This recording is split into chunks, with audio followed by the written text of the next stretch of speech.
Good morning students. बेटा हम history का चैप्टर 9 इंडियन नेशनल मूवमेंट्स भारतीय राष्ट्रीय आंदोलन के बारे में पढ़ रहे हैं, जिसमें आज हम पढ़ेंगे पेज नंबर 83 पर formation of different political parties association. ठीक है, अब इसमें क्या कह रहे हैं, formation of different political association यानी कि अलग अलग राजनीतिक दलों का संगठनों का बनाना।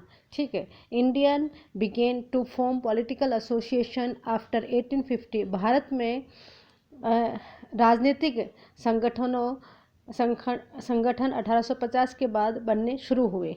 इन 1851 first such association named the British Indian Association formed by Surendranath Banerjee. यहाँ क्या कह रहे हैं बेटा, 1851 के अंदर पहला हमारा यहाँ पर जो संगठन बनाया गया जिसका नाम ब्रिटिश इंडियन एसोसिएशन था, और ये सुरेंद्रनाथ बनर्जी ने बनाया था। ठीक है, in the next year the Bombay association and the Madras native association were set up. दूसरे साल बॉम्बे एसोसिएशन संगठन और द मद्रास नेटिव एसोसिएशन इसका भी सेटअप किया गया।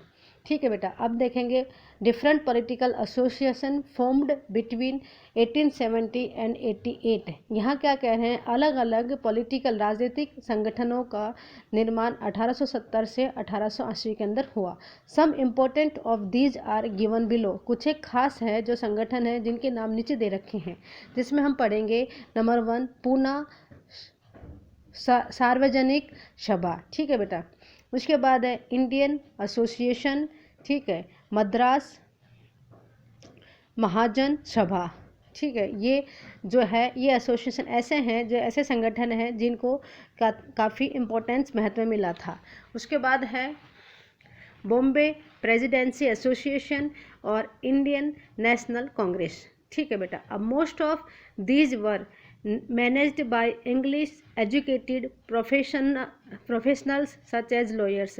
यानी कि जो ये सारे संगठन जो मैंने अभी आपको इनके नाम बताएं, ये सारे मैनेज किए जाते थे किनके द्वारा, जो इंग्लिश के अंदर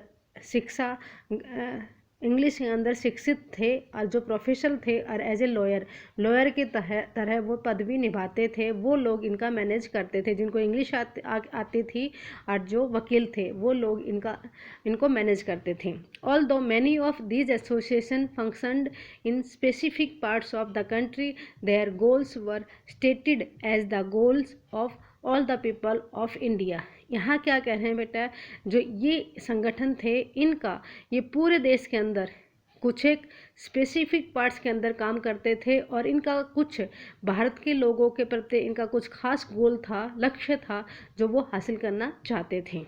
this association worked with the idea that people should have a modern consciousness and a key feature of nationalism.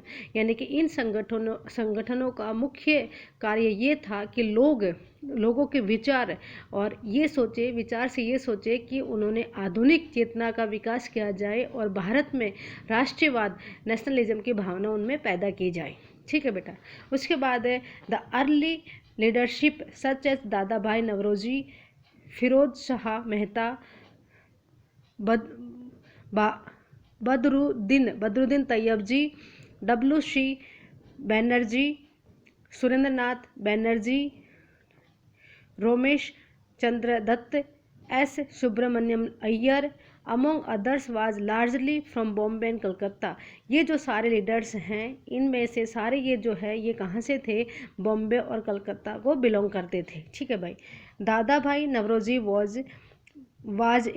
was a businessman and for a time member of the British Parliament, guided the younger nationalist. इसमें यहाँ क्या कह रहे हैं कि दादा भाई नवरोजी थे वो एक बिजनेसमैन थे, और ये जो ब्रिटिश पार्लियामेंट के लॉन्गर टाइम तक सदस्य रहे थे, और ये सबसे जवान युवा राष्ट्रवादी नेता थे, जो लोगों को, इन सारे नेताओं को गाइड करते थे। A.O. Hume, a retired British officer also played an important role in bringing Indians from the various regions together। यहाँ क्या कह रहे हैं बेटा, जो A.O. ह्यूम है ये भी एक रिटायर्ड ब्रिटिश ऑफिसर हैं जिनकी तस्वीर यहाँ दे रखी है।